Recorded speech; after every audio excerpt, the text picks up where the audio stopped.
Footage की मदद से बदमाशों की तलाश में जुट गई है।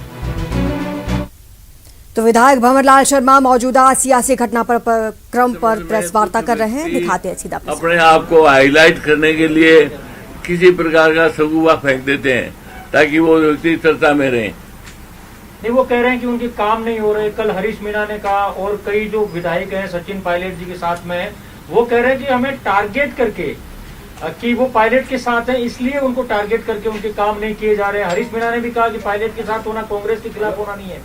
हमारे से तो जो वादे किए थे मुख्यमंत्री ने निश्चित तौर से पूरे हो रहे हैं, विकास के काम हो रहे हैं। मेरे यहाँ 100 बेड का हॉस्पिटल हो गया, महिला महाविद्यालय हो गया, एडीजे कोर्ट हो गया। ये जो हमने मांग की थी वो निश्चित तौर से पूरी होती जा रही है। इसीलिए गए थे क्या आप मानेसर इसी मांग के लिए? मानेसर इसी मांग के लिए गए थे क्या आप? बोल रहे मानेसर गए थे तो इन्हीं मांगों के लिए गए थे? मेरे काम नहीं हो रहे थे इसीलिए गया था और जब बैठ के समझौता हो गया कि तुम्हारे विकास के काम होंगे तो मैं तो क्षेत्र के विकास के कार्य चाहता हूँ और मेरी कोई महत्वाकांक्षा नहीं है। तो भंवर जी अब आपके नेता नहीं है सचिन पायलट कुल मिलाकर? देखिए, मेरे तो सभी माननीय विधायक हैं, वो मेरे साथी हैं, वो भी मेरे से जो सीनियर हैं वो सब नेता हैं और सचिन जी पायलट को भी नेता मानता हूँ। अशोक जी गहलोत उनसे सुपर हैं, वो मुख्यमंत्री हैं तो उनको नेता तो मानना ही पड़ेगा, नेता है और सचिन जी को भी उनको नेता मानना पड़ेगा। भोला जी, आज अगर शक्ति परीक्षण होता है आपके सामने ये चूज करने का मौका आता है कि अशोक गहलोत और सचिन पायलट, आप किनको चूज करेंगे? ये काल्पनिक बात है, इसका कोई जवाब नहीं है। तो आपको लगता नहीं है मंत्रिमंडल फेरबदल हो, विस्तार हो, कोई जरूरत नहीं? समय आने पर होगा। मैं पहले कह चुका कि 9 अनार और 25 बीमार। अब किसको लें? बसपा वालों को लें, जो उनके साथ कैंप में जैसे रहे हैं उनको लें, निर्दलीयों को लें, सचिन जी पायलट के साथ हैं उनको लें। वो सब सोच समझ के मुख्यमंत्री को अपने विवेक से निर्णय लेना पड़ेगा। राजेंद्र गुड़ा कह रहे कि बसपा वाले जो और 10 वो नहीं होते तो अब तक तो पुण्यतिथि बन चुकी होती। आप सीनियर हैं, कोई फॉर्मूला आपने सुझाया हो मुख्यमंत्री को कि ये जो पूरा असंतोष है इसको कैसे दूर किया जाए? मुख्यमंत्री जी स्वयं समझदार हैं, तीसरी बार मुख्यमंत्री हैं और पूरे हिंदुस्तान में अपनी राय देते हैं।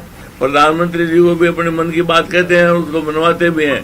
इसलिए मुख्यमंत्री जी को राय देने की स्थिति भी है नहीं। मुख्यमंत्री जी अपने आप अपने विवेक से सारा निर्णय लेंगे। मुख्यमंत्री जी 2 महीने के लिए कह रहे हैं कि डॉक्टर्स ने उनको सलाह दी हो किसी से मिलेंगे भी नहीं। ऐसे माहौल में जब आपके पार्टी के विधायक हैं उनमें असंतोष है, वो लगातार डिमांड कर रहे हैं, आपको क्या लगता है मुख्यमंत्री को ऐसे माहौल में अलग रहना चाहिए या सामने आकर के मिलना चाहिए लोगों से? ऐसा है, जो स्थिति पैदा हुई है इसको मेरी समझ में कुछ तो बड़ा चढ़ा के बोला जा रहा है। थोड़ा बहुत असंतोष तो हो सकता है, सभी लोगों की अपनी महत्वाकांक्षा होती है। एक बार एमएलए बनाए उसकी भी महत्वाकांक्षा है और 7 बार बनाए उसकी भी महत्वाकांक्षा है। इसलिए महत्वाकांक्षा को मुख्यमंत्री किस प्रकार शांत करेंगे वो मुख्यमंत्री का काम है। आपको सर क्या लगता है, क्योंकि जो नई पीढ़ी है वो कांग्रेस को एक अलग तरीके से देख रही है कि कांग्रेस में आने की बजाय स्थितियां ये हो रही है कि यहाँ तो पलायन हो रहा है, कभी कोई छोड़ के जा रहा है, कभी कोई छोड़ के जा रहा है। आप वरिष्ठ हैं, अनुभवी हैं, कोई सुझाव दिया अपने पार्टी के नेताओं को कि जो पार्टी की मौजूदा स्थिति है, देश आपको एक अल्टरनेटिव उसके तौर पर देख रहा है, क्या करेंगे? निश्चित तौर से मैं तो ये कहना चाहता हूँ कि पुनर्विचार करना होगा। समय रहते हुए ऐसा कोई होने वाला है नहीं कि सरकार को कोई खतरा हो। राजस्थान में सरकार को कोई खतरा नहीं है। ये इस प्रकार की न्यूज आती रहती है, समय बदलता रहता है। अब लोगों का असंतोष अपने आप खत्म हो जाएगा। क्या आप ये बताओ, सभी मंत्री बन जाएंगे क्या? सर ये बात 1 साल पहले आपको पता थी ना कि एक साथ तो सारे मंत्री नहीं बन सकते, मानेसर तो गए थे आप। ऐसा है, मैं मंत्री बनने के लिए उस समय भी नहीं गया। जब मेरी मुख्यमंत्री की इच्छा पूरी नहीं हुई तो मैं मंत्री बनने के लिए क्या करता? अब बुढ़ापे की शादी किस काम की है?